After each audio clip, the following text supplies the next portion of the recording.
அது ஒரு விடியற்காலை நேரம். குளிரும் பனியும் அதிகமா இருந்ததுனால சூரிய வெளிச்சம் கூட தரைக்கு வர முடியல. லட்சுமி அவளோட குடிசைக்கு வெளியே காய்ந்த விறகுகளை பொறுக்கிக்கிட்டு இருந்தா. குளிரில் அவ கையெல்லாம் மரத்து போயிருந்தது. குடிசைக்குள்ள லட்சுமியின் கணவர் முருகன் படுத்திருந்தாரு. 1 வருஷத்துக்கு முன்னாடி நடந்த விபத்துல அவர் கால் பலமா அடிபட்டுருச்சு. அதனால வேலைக்கு போக முடியாம வீட்லயே முடங்கி போயிட்டாரு. தன்னால குடும்பத்துக்கு எந்த உதவியும் இல்லையேங்கிற வருத்தம் அவர் முகத்துல எப்பவும் இருக்கும். அப்போ உள்ளிருந்து அவளோட 10 வயசு மகள் அக்ஷயா அம்மாவை மெதுவா கூப்பிட்ட குரல் கேட்டுச்சு. அம்மா, சாப்பிட ஏதாவது கொடுங்கம்மா, ரொம்ப பசிக்குது. லட்சுமி தனக்குள்ளேயே சொன்னா, வீட்ல ஒரு பருக்க சோறு கூட இல்லையே. இப்போ அக்ஷயாவுக்கும் அவங்க அப்பாவுக்கும் நான் என்ன கொடுப்பேன்?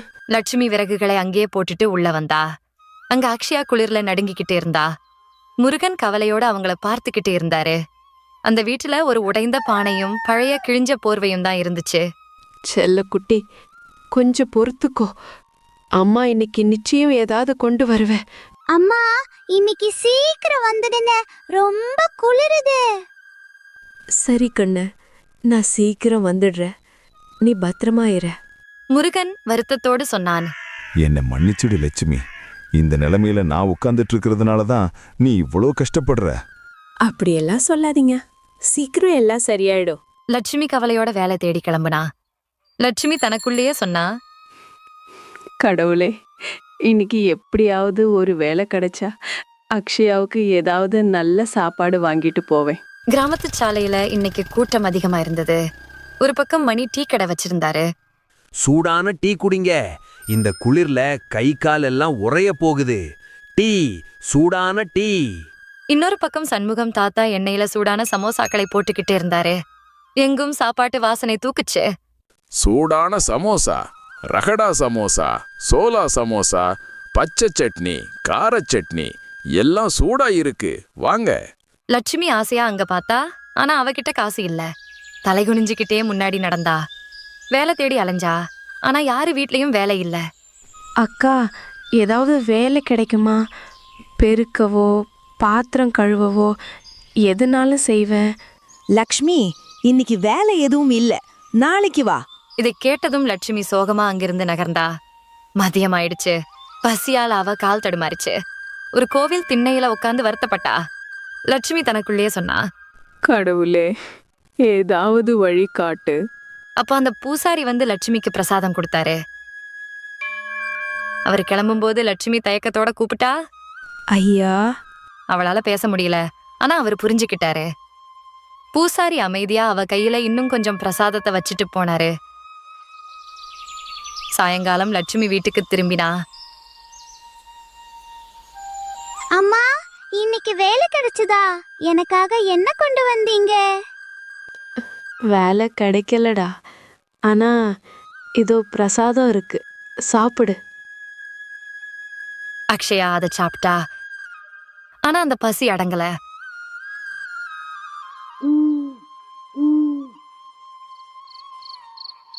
அன்னைக்கு நைட்டு வாசல்ல ஒரு கார் வந்து நிக்கிற சத்தம் கேட்டுச்சு. வெளியே யாரு? அம்மா, என் பேரு ஸ்வேதா. தப்பா நினைக்காதீங்க, நான் சிட்டியிலிருந்து வரேன். என் கார் டயர் பஞ்சர் ஆகிடுச்சு.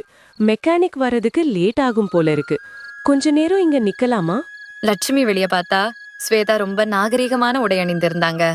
அவங்க கார் பாதியில நின்னுட்டு இருந்தது. ஐயோ, இதுக்கு என்னங்க, தாராளமா உள்ள வாங்க, வெளியே ரொம்ப குளிருது. ஸ்வேதா உள்ள வந்தப்ப முருகனின் நிலைமைய பார்த்து வருத்தப்பட்டாங்க. அந்த குடிசையோட நிலைமையையும் அக்ஷயாவோட பசியையும் பார்த்து அவங்க மனசு கஷ்டப்பட்டுச்சு. ரொம்ப தேங்க்ஸ்மா, பாப்பா ரொம்ப பசியா இருக்கா போல இருக்கே. என்கிட்ட சூடா வெஜிடபிள் மோமோஸ் இருக்கு, நான் சிட்டில இருந்து வரும்போது வாங்கிட்டு வந்தேன். நீங்களும் பாப்பாவும் சாப்பிடுங்க. அம்மா, இது என்னது? பார்க்கவே புதுசா இருக்கு. இதுக்கு பேரு மோமோஸ் பாப்பா. மைதா மாவுல கோஸ், கேரட் எல்லாம் வச்சு ஆவியில வேக வைக்கிறது. இது ரொம்ப ஹெல்தி, டேஸ்டாவும் இருக்கும். அம்மா, இது ரொம்ப டேஸ்டா இருக்குமா? அம்மா, இதையெல்லாம் சிட்டில எல்லாரும் வாங்குவாங்களா? இதை எப்படி செய்யறதுன்னு எனக்கு சொல்லி தர்றீங்களா? நிச்சயமா லக்ஷ்மி, இது ரொம்ப ஈஸி. மாவை சின்ன உருண்டையா உருட்டி அதுக்குள்ள வதக்குன காய்கறிகளை வச்சு அப்படியே ஆவியில வேக வைக்கணும்.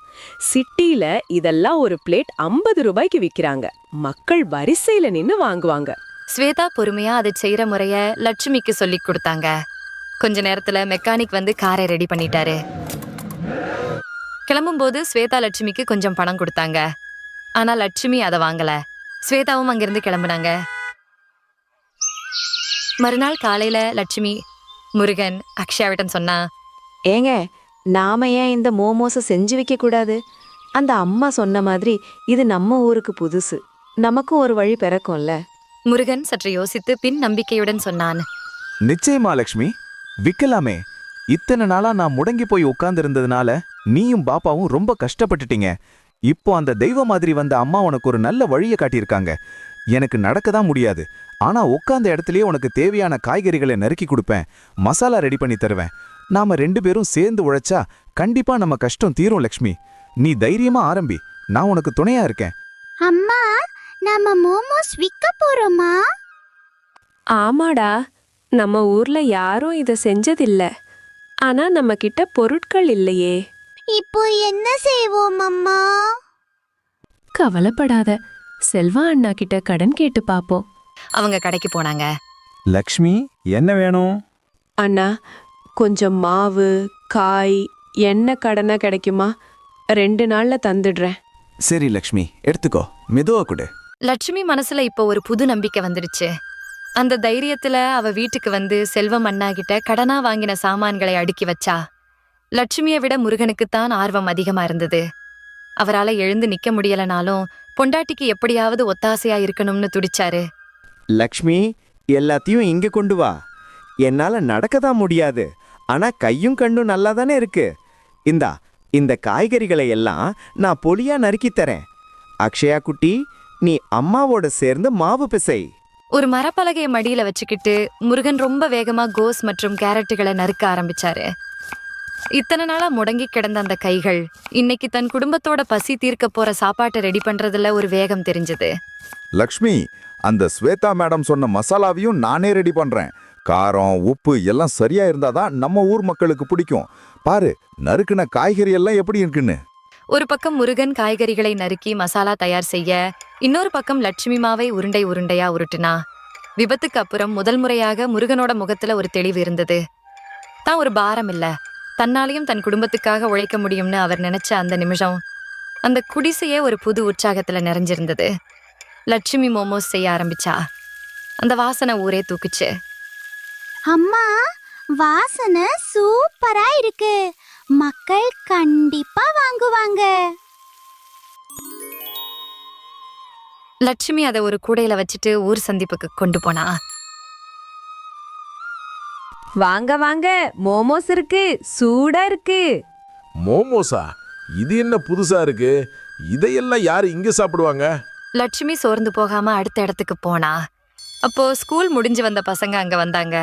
இது ஏதோ புதுசா இருக்கே, எனக்கு ஒரு பிளேட் கொடுங்க.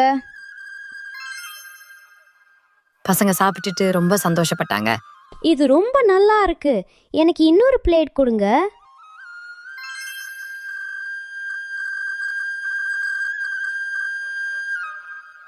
அன்னைக்கு 20 ரூபாய் சம்பாதிச்சா. மெதுவா ஊர் முழுக்க இந்த நியூஸ் பிரவுச்சு. லட்சுமியோட மோமோஸ்க்கு பெரிய வரவேற்பு கிடைச்சது.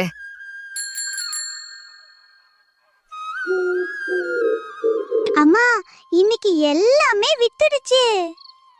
ஆமாடா, உழைச்சா கண்டிப்பா பலன் கிடைக்கு. லட்சுமி முதல்ல செல்வமண்ணா கிட்ட கடனை திருப்பினா.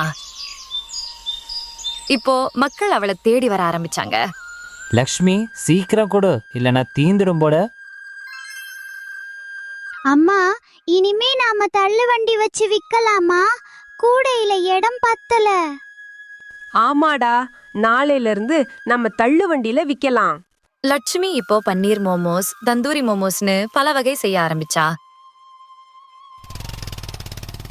லட்சுமியின் கடின உழைப்பால கொஞ்சம் பணம் சேர்ந்தது. அந்த பணத்தை வச்சு முருகனுக்கு தேவையான காலில் ஒரு அறுவை சிகிச்சை செஞ்சாங்க. ஆபரேஷன் முடிஞ்சு கொஞ்ச நாள்ல முருகன் மெதுவா நடக்க ஆரம்பிச்சாரு. லக்ஷ்மி, இத்தனை நாள் நீ உறுத்தியே கஷ்டப்பட்ட. இனிமே நானும் உனக்கு துணையா இருப்பேன். காய்கறி வெட்டுறது, சட்னி அரைக்கிற வேலைகளை நான் பாத்துக்கிறேன். இப்போ லட்சுமி, முருகன், அக்ஷயா 3 பேரும் சேர்ந்து தள்ளுவண்டியில மோமோஸ் கடை நடத்தினாங்க.